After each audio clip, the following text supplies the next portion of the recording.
Good morning friends. So ఈరోజు vlog ఏంటి అని అంటే, నేను అంటున్నాను కదా, మా ఇంట్లో నుంచి తిరుపతి కొండ, తిరుమల కొండ, 7 కొండలు ఎలా కనపడతాయో చూపిస్తాను అనేది.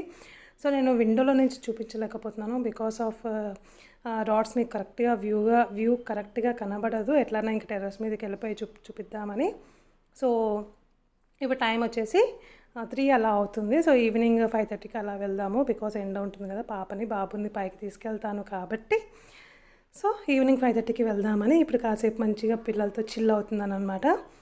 పాప ఇప్పుడే మంచిగా నిద్ర నుంచి లేచింది. చూడండి ఎలా చూస్తుందో, మిమ్మల్నే చూస్తుంది. అండ్ అమ్మ వీడియోస్ చూస్తున్నారు, సబ్స్క్రైబ్ చేయట్లేరు అని చూస్తుంది అనమాట. సో కొత్తగా ఎవరైతే చూస్తున్నారో మర్చిపోకుండా సబ్స్క్రైబ్ చేసేసి పక్కన బెల్ ఐకాన్ ఉంది కదా, అది కూడా క్లిక్ చేసేసేయండి. నేను ఎప్పుడు వీడియో పెట్టినా మీకు ఫస్ట్ నోటిఫికేషన్ వచ్చేస్తుంది. ఓకేనా? సో ఎండింగ్ వరకు చూడండి.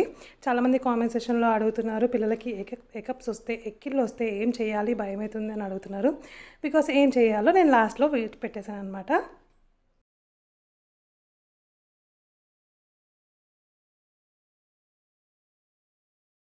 అండ్ బేబీ వెయిట్ ఎంత ఉంది అని అడుగుతున్నారు. బేబీ వెయిట్ ఇప్పుడు వచ్చేసి కరెక్ట్గా 5 kgs ఉందండి మా బేబీ. అయితే చాలామంది బేబీ వెయిట్ పెరగట్లేదు, భయంగా ఉంది, టెన్షన్గా ఉంది, ఎన్ని పాలు తాగుతుంది, నేను బాగానే తింటున్నాను, బేబీ వెయిట్ పెరగట్లేదు, ఏం చేయాలి అని అడుగుతున్నారు. అస్సలు ఏమీ చేయకండి, భయపడకండి. ఫస్ట్ ఎప్పుడు కానీ బేబీ వెయిట్ పెరగట్లేదు అని మనం భయపడొద్దు. వెయిట్ పెరగట్లేదు అని ఊరికే పిల్లల్ని మనం చూసుకుంటే కూడా మనకు ఆ టెన్షన్ అనేది ఎక్కువ అవుతుంది, ఆ ఆలోచన అనేది ఎక్కువ అయిపోతూ ఉంటుంది. బేబీస్ అంట కరెక్ట్గా 1 monthకి 1 kg పెరగాలంట. సో 3 monthsకి 3 kgs ఉన్న నో ప్రాబ్లం. ఇప్పుడు 1 monthకి 1 kg ఉన్న బేబీస్ కూడా చాలామంది ఉన్నారండి. బేబీస్ కరెక్ట్గా మిల్క్ టైంకి తీసుకొని, కరెక్ట్గా పడుకొని, కరెక్ట్గా వాళ్ళు మోషన్ అనేది పాస్ చేస్తూ ఉంటే, కరెక్ట్గా రెస్పాన్స్ అవుతుంటే ఎలాంటి టెన్షన్ పడాల్సిన అవసరం లేదు. అంతేగాని బేబీ వెయిట్ లేదు, ఏమవుతుంది, నాకు టెన్షన్గా ఉంది, ఇవన్నీ ఆలోచనలు ఫస్ట్ మీరు తీసేసేయండి. ఓకేనా? మీరు ఇవన్నీ ఆలోచనలు మనం పెట్టుకునేసరికి ఏంటంటే, మనం కరెక్ట్గా ఫుడ్ తీసుకోము, సరిగ్గా నిద్రపోము, ఊరికే వాళ్ళనే చూస్తూ ఉంటాము. అండ్ పక్కన నేబర్స్ ఇంకా ఆటోమేటిక్గా వాళ్ళు అంటానే ఉంటారు, వాళ్ళ నోటి నుంచి ఏదో ఒకటి వస్తూనే ఉంటుంది. ఇలా ఉందేంటి, వెయిట్ లేదేంటి, బరువు లేదేంటి, నువ్వు తినట్లేదా, నువ్వు పెట్టట్లేదా, ఇలాంటివి చాలా వస్తూ ఉంటాయి అన్నమాట. ఫస్ట్ అవి వినకండి, మీరు ఫస్ట్ టెన్షన్ పడకండి, హ్యాపీగా ఉండండి. బేబీని చూస్తూ వాళ్ళ చిన్న మెమరీస్ అన్నీ ఎంజాయ్ చేయండి. ఓకే? సో మా వాడి యాక్షన్ చూడండి, ఇక్కడ నిద్రపోతున్నట్టు, గుర్రు కొడుతున్నట్టు ఓవర్ యాక్షన్ చేస్తున్నాడు. సో ఎప్పుడు కానీ పిల్లలది ప్రతి ఒక్కటి మనము ఎంజాయ్ చేస్తూ ఉండాలి, వాళ్ళని చూస్తూ ఉండాలి.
ఇంకెవ్వరూ లేరు, మనమే అని.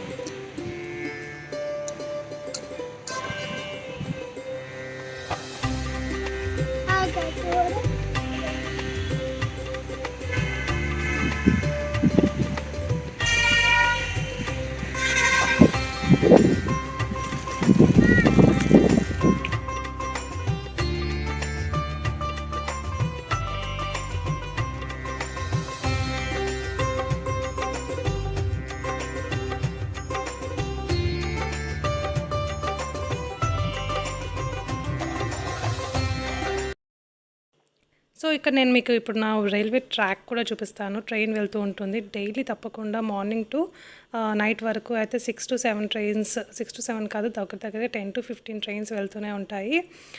15 మినిట్స్కి 20 మినిట్స్కి అయితే తప్పకుండా అది స్టాప్ అయ్యి వెహికల్స్ మొత్తం స్టాప్ అయ్యి ట్రైన్ వెళ్తూ ఉంటుంది అనమాట. అంటే తిరుపతి స్టేషన్ పక్కనే ఉంటుంది, అలాగే రేణిగుంట స్టేషన్ కూడా పక్కనే ఉంటుంది. అక్కడ కూడా స్టాప్ అనేది తప్పకుండా ఉంటుంది. రేణిగుంటలో స్టాప్ అయ్యి మళ్ళీ తిరుపతికి వస్తుంది. మళ్ళీ అటు నుంచి వచ్చేవి కూడా మళ్ళీ రేణిగుంటలో కూడా స్టాప్ ఉంటుందన్నమాట. సో ఇది వచ్చేసి మాది టోటల్ వ్యూ. డాబా పైన నుంచి ఇట్లా సూపర్గా కనిపిస్తూ ఉంటుంది. సో నేను బెడ్రూమ్లో నుంచి మా 2 బెడ్రూమ్స్ నుంచి కూడా వ్యూ అనేది చాలా చాలా చాలా బాగా కనపడుతుంది. బట్ విండోస్కి ఏంటంటే మధ్యలో రాడ్స్ ఉండిపోతాయి కదా, సో మీకు వ్యూ అనేది కరెక్ట్గా కనబడదు అని సో నేను పైకి వచ్చి చూపించాను. అండ్ ఇంకా నైట్ అయితే ఇంకా సూపర్ ఉంటుందండి. మనకి ఆ లైటింగ్ అనేది జస్ట్ ఇట్లా 3 నామాలు ఉంటాయి కదా, మధ్యలో ఇలా కనపడుతూ ఉంటుంది. సూపర్గా ఉంటుంది. మంచిగా 7 to 8, 7:30కి అలా చీకటి పడ్డాక పైకి వస్తే మాత్రం ఇంకా దాన్ని చూసుకుంటూ ఇంకా అలాగే పైన పడుకోవాలి అన్నంత ఫీలింగ్ వస్తుంది. చాలా చల్ల గాలి వస్తుంది. కానీ తిరుపతి అంటాం కానీ పైననే చల్లగా ఉంటుంది, కానీ చాలా చాలా చాలా వేడి ప్రదేశం అండి. నేను లాస్ట్ ఇయర్ ఎంత వేడిని భరించానంటే ఇప్పుడు మళ్ళీ కరెక్ట్ టైంకి మళ్ళీ ఇప్పుడు పాపతో మళ్ళీ భరించాల్సి వస్తుంది అనమాట. సో మేము ఉన్నది 5th ఫ్లోర్లో ఉంటున్నాం కాబట్టి, ఇంకా మొత్తం పైన ఉంటున్నాం కాబట్టి ఆ వేడి అనేది ఇంకా ఇట్లా సెగ కొడుతూ ఉంటుంది ఇంట్లో.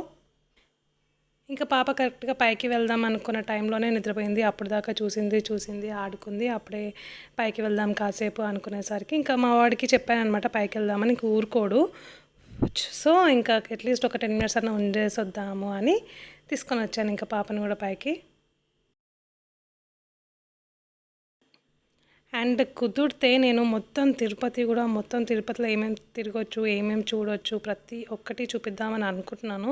బట్ ఈ 2 పిల్లలతో అవుతుందో కాదో కొంచెం ఆలోచిస్తున్నాను. హెల్ప్గా ఎవరన్నా ఉంటే ఇంట్లో, బాబుని ఎట్లాగో స్కూల్కి వెళ్ళిపోతాడు, స్కూల్ తర్వాత అన్న బేబీని కాసేపు ఒక 2-3 hours అన్న వదిలితే మనం ధైర్యంగా ఉంటే వెళ్ళి చూపించగలుగుతాము.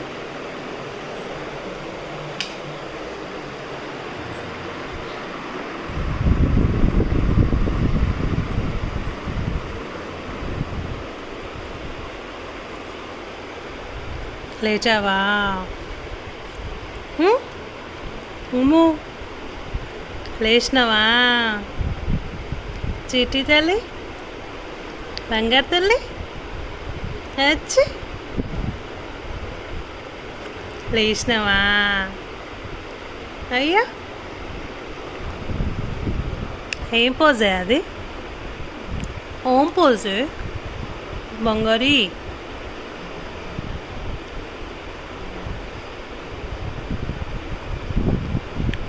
సరిపోయిందా నిద్ర నీకు? ఇంకా మళ్ళా బజ్జుంటావా? నిన్నే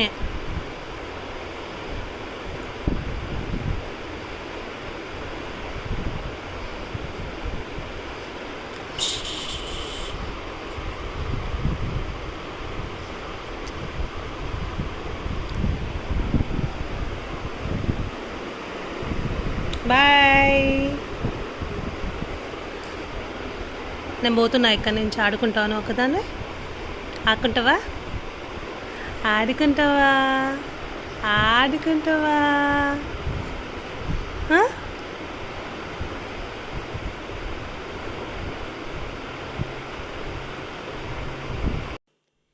ఇంకా కొంచెం ఈ 3rd month తర్వాత కొంచెం నిద్రకి బాగా అలవాటు పడింది. నిద్రపోతుంది, డే అండ్ నైట్ బాగానే నిద్రపోతుంది. మధ్యలో ఒక 2-3 hours లేచి ఆడుకుంటుంది. కాసేపు మంచిగా వాళ్ళ ఫాదర్ మీద అలా నాప్ వేసేసి అలా కూర్చొని టీవీ చూసుకుంటా వాళ్ళ అన్ననే చూస్తూ ఉంటుంది. వాళ్ళ అన్న ఏం చేస్తే అది చూస్తూ ఉంటుంది అనమాట. అండ్ అసలు నాకు కళ్ళకి కాటుక పెట్టాలంటే చాలా భయమవుతూ ఉంటుంది. ఈరోజు ఎందుకో పెట్టాను. పెడితే ముఖం నిండా చేసేసుకుందండి. అసలు నాకు నిజంగా పెట్టడానికి రాదు. ప్రతి ఒక్కటి నేను కూడా నేర్చుకుంటున్నాను. అండ్ చాలామంది మీకు అసలు మసాజ్ చేయడానికి రాదు అని చెప్తున్నారు. నేను కూడా ఇప్పుడే నేర్చుకుంటున్నాను అండి. బికాస్ నేను ఒక వీడియోలో లాస్ట్ వ్లాగ్లో పెట్టాను కదా, మసాజ్ ఎలా చేశాను చూడండి అని. మీకు ఏమొచ్చు, మీకు ఏం రాదు అని చెప్తున్నారు. బికాస్ నిజంగా నాకు ఏం రాదు. నేను కూడా స్టార్టింగ్ స్టేజ్లో నేర్చుకున్నాను. అయితే నాకు చాలా కామెంట్ సెక్షన్లో ఏమొస్తున్నాయంటే ఎక్కిళ్ళు వస్తున్నాయి, పిల్లలకి చిన్న బార్న్ బేబీస్కి ఎక్కిళ్ళు వస్తున్నాయి, ఏం కాదా, భయం వేస్తుంది, టెన్షన్గా ఉంటుంది, ఒక్కొక్కరు ఒక్కొక్కలాగా చెప్తున్నారు, అలా చెప్తున్నారు, ఇలా చెప్తున్నారు అని అన్నీ చాలా కామెంట్స్ వస్తున్నాయి అనమాట. అసలు ఎక్కిళ్ళు వస్తే అసలు భయపడాల్సిన అవసరం లేదు తెలుసా. బికాస్ దీనిలో ఎక్కిళ్ళు వస్తే చాలామంది ఏమంటారు అని అంటే డైజెషన్ సిస్టమ్ అవుతుంది, బేబీ పొట్ట అనేది పెరుగుతూ ఉంటుంది, ఇంకా హెల్త్కి మంచిదే, ఎలాంటి భయపడాల్సిన అవసరం ఏం లేదు అని చెప్తూ ఉంటారు. ఎప్పుడు కానీ మంచి పాజిటివ్ విషయాలు తీసుకోండి, కానీ నెగిటివ్ విషయాలు మీరు తీసుకోకండి, భయపడకండి, ప్యానిక్ అవ్వకండి. ఇంకా ఏమేమో కొన్ని ఓల్డ్ టేల్స్ అంటారు కదా, ఇలా చేయాలి, అలా చేయాలి, నెత్తి మీద క్లాత్ పెట్టాలి ఏకప్స్ వచ్చినప్పుడు, అలా అలా అనుకుంటూ ఉంటారు. ఏం లేదు, ఏకప్స్ వచ్చినప్పుడు బాగా ఎక్కిళ్ళు వచ్చినప్పుడు జస్ట్ ఇలా ఎత్తుకొని భుజం మీద వేసుకొని అటు ఇటు నడవండి, లేకపోతే ఇలా వీపు మీద ఇలా తట్టండి, లేకపోతే ఇలా నెత్తి మీద ఒకసారి ఇలా తట్టండి, లేకపోతే కాసేపు ఫీడింగ్, ఒకవేళ బేబీ అనేది పాలు తాగితే ఫీడింగ్ ఇచ్చడానికి కూడా ట్రై చేయండి. బికాస్ మనం పెద్దవాళ్ళం ఎక్కిళ్ళు వచ్చినప్పుడు ఏం చేస్తాం, వాటర్ తాగుతాం కదా, సేమ్ లైక్ దట్ బేబీస్ కూడా ఎకప్స్ వచ్చినప్పుడు కొంచెం ఫీడింగ్ ఇవ్వడానికి ట్రై చేయండి. అంటే చాలామంది బేబీస్ ఏంటి అని అంటే మనము ఫీడింగ్ ఇచ్చిన తర్వాత కడుపు నిండా పాలు ఇచ్చిన తర్వాత ఎక్కిళ్ళు వచ్చే ఛాన్సెస్ ఉంటాయి. సో ఇప్పుడే కదా కడుపు నిండా తాగింది, మళ్ళీ ఇవ్వాలా అని కూడా డౌట్ వస్తుంది అనమాట. అయితే ఫీడింగ్ ఇచ్చిన తర్వాత వెంటనే ఎకప్స్ అనేది వస్తే వాళ్ళకి మంచిగా కడుపు నిండింది అని మీరు తెలుసుకోండి. వాళ్ళకి ఏంటంటే కడుపు నిండా తాగుతారు కదా, సో వాళ్ళకి ఏంటంటే మెల్లిమెల్లిగా కడుపు అనేది గ్రోత్ వస్తుంది, పెరుగుతూ ఉంటుంది అని మనము అనుకోవాలి, అంతేగాని భయపడకండి. ఓకేనా. సో ఇది చెప్పాలనుకున్నాను. ఇంకా మీకు ఏమైతే తెలుసుకోవాలనుకుంటున్నారో కింద కామెంట్ సెక్షన్లో చెప్పండి. ప్రతి ఒక్క వీడియోలో మీరు ఏదైతే డౌట్ అడిగారో అది క్లారిఫై చేస్తాను. ఓకే.